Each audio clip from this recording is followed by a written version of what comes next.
1 year ago today, I weighed 315 pounds and could barely run one single mile.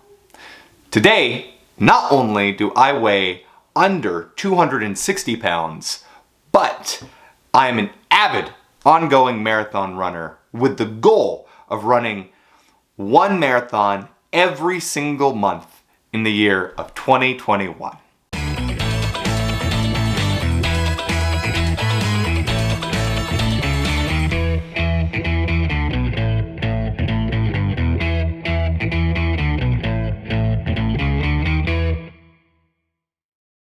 Howdy y'all, my name is Brian Ogle, and this is my YouTube channel where I vlog about my journey in 2021 to run one marathon every single month of the year. Can I do it? Who knows? If you want to see a video where I go over my goal, you could click up here. It'll come up. And if you want to see any videos going over specific runs, I will be linking a playlist in the description down below. But that is not why you are here today. You're here today to learn about my journey. This video we're going to talk about my journey of how I lost over 50 pounds, how I got into running, and my fitness journey in general. And so strap in and enjoy the ride. Growing up, my family isn't exactly what you would call health conscious. We ate a lot of McDonald's, Burger King, junk food, and not a whole lot of vegetables. And this, paired up with a pretty inactive lifestyle, I kind of became the chubby kid in the class. And my parents, thinking that they would be helping me, put me through a lot of sports. And in basketball, baseball, and wrestling, it really helped me to not like sports. Being the chubby kid and being bad at them, I ended up getting picked on a lot. And so I just felt really unmotivated and really just didn't have a good time doing any of them. I made zero friends, and it just associated physical exercise with being made fun of, which isn't a good sign. But I did enjoy going to a fat camp one summer.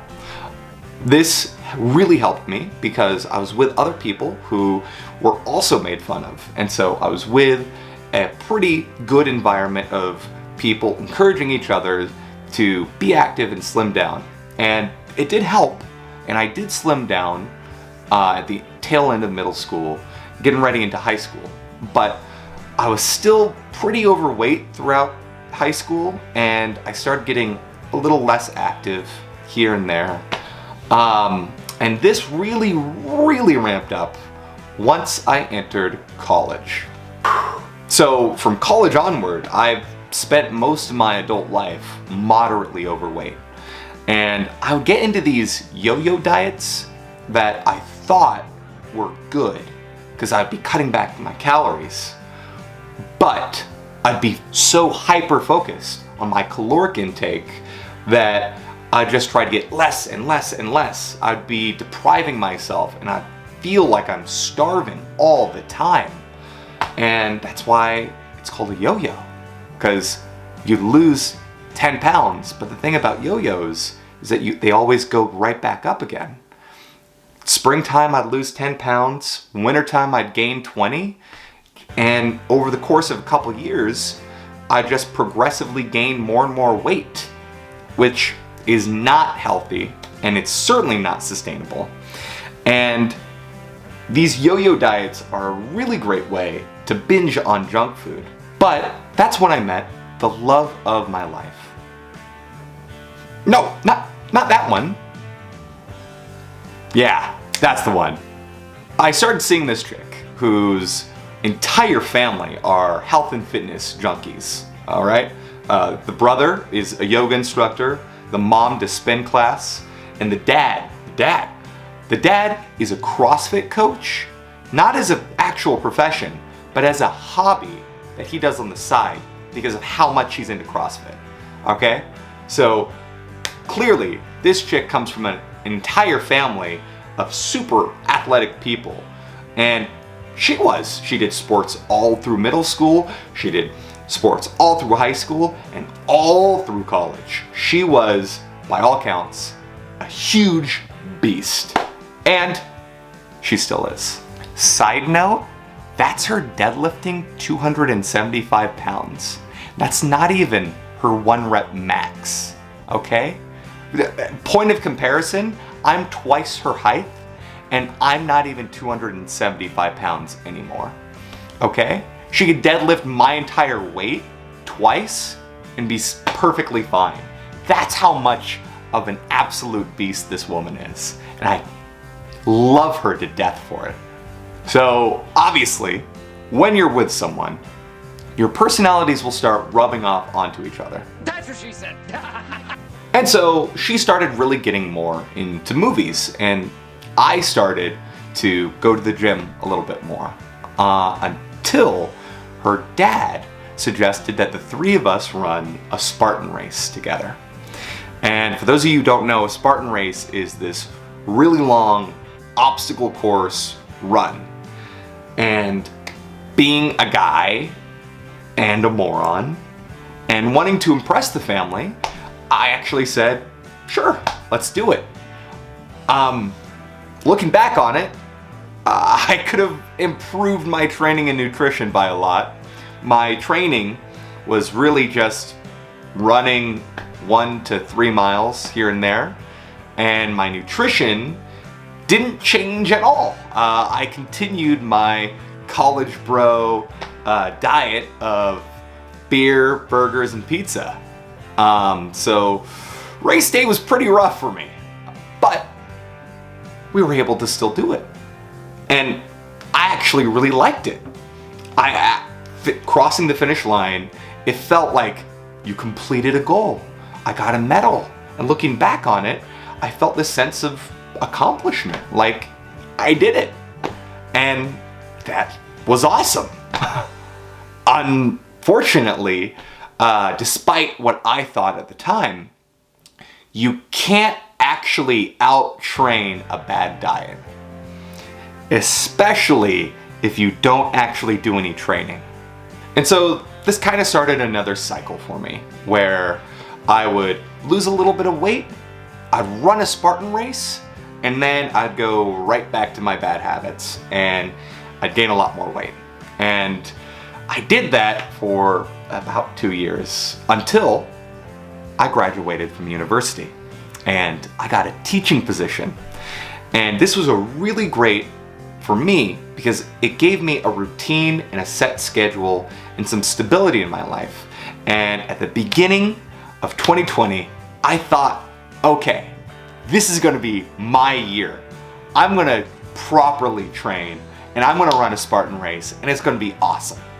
I got a gym membership, I started weightlifting, and I even found a nutrition plan called Renaissance Periodization, or RP for short. Now, this is where the story gets interesting, because RP actually worked.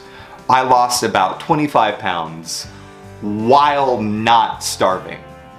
I had no idea that that was actually possible.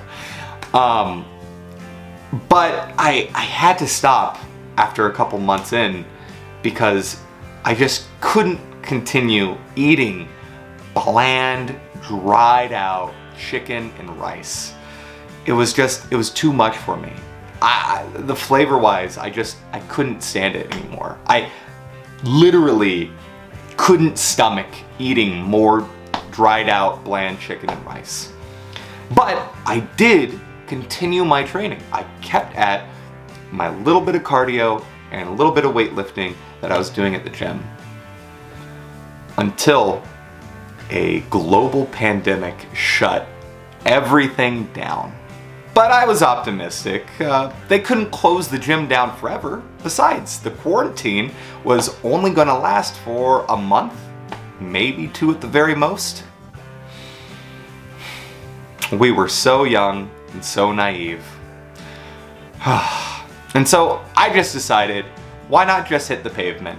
Train up for the cardio, for the running, And besides, it was free, I didn't need a gym membership, and it was COVID friendly because it was outdoors and I could stay away from people, socially distance while running on the pavement. And so I started running. And that feeling after a really good cardio workout was way better than any of the feelings of that weightlifting ever gave me. It was amazing. And so I started running a little bit further and a little bit further and a little bit further. And then I realized, oh, I could listen to an audiobook. I could listen to all the podcasts that I would have listened to on my commute. And it was just a lot more fun for me. And then I found a virtual 10K. It came with a medal, it came with a bib, and I had that same feeling of accomplishment that I had with the Spartan race. And so I did the 10K, and then I did an 8K with my girlfriend. And then we also did a 6K as well.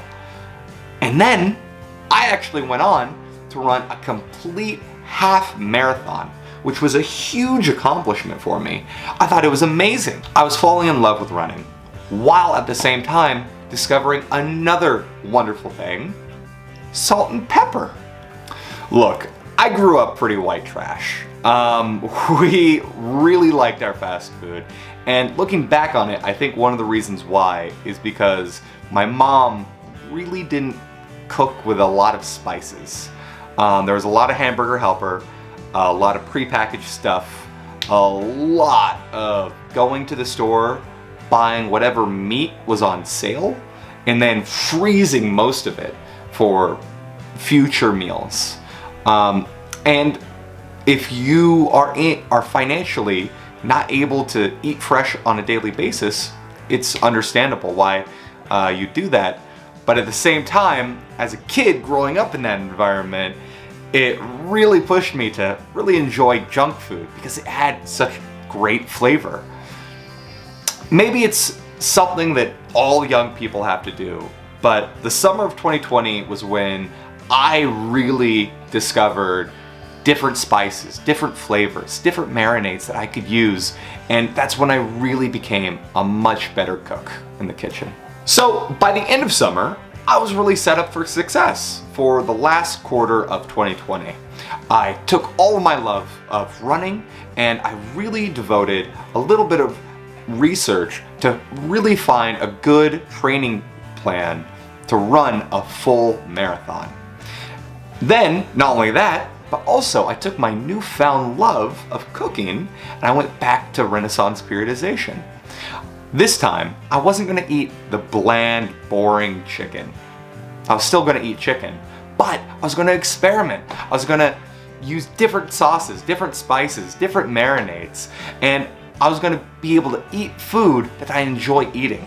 I was able to run further and farther every single week. I was able to enjoy myself, all the while not starving myself and eating food that I really enjoyed. I didn't think it was possible. And throughout the last 16 weeks of 2020, I really set myself up for success and laid down the foundation for a sustainable lifestyle of healthy eating and exercise.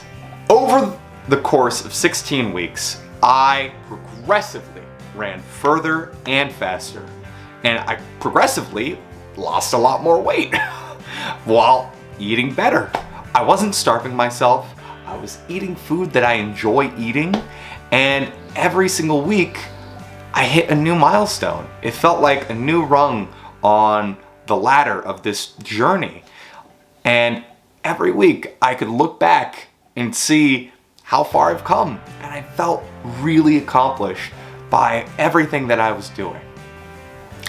Now, I'm not done yet. I still have some weight to lose, and I have a lot more miles to run in 2021. But just looking back on how far I've come so far, I can't help but smile and be happy, feel this overwhelming sense of accomplishment. And I think the most important part is that what it boils down to, it isn't some hardcore discipline or some laser sharp willpower.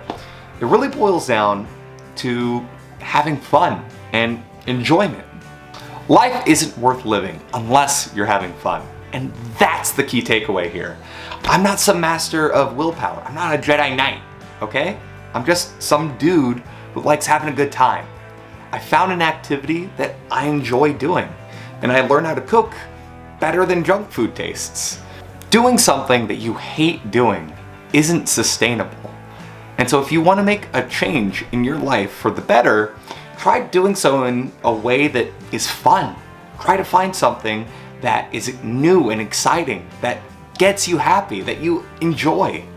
That's the key to doing it.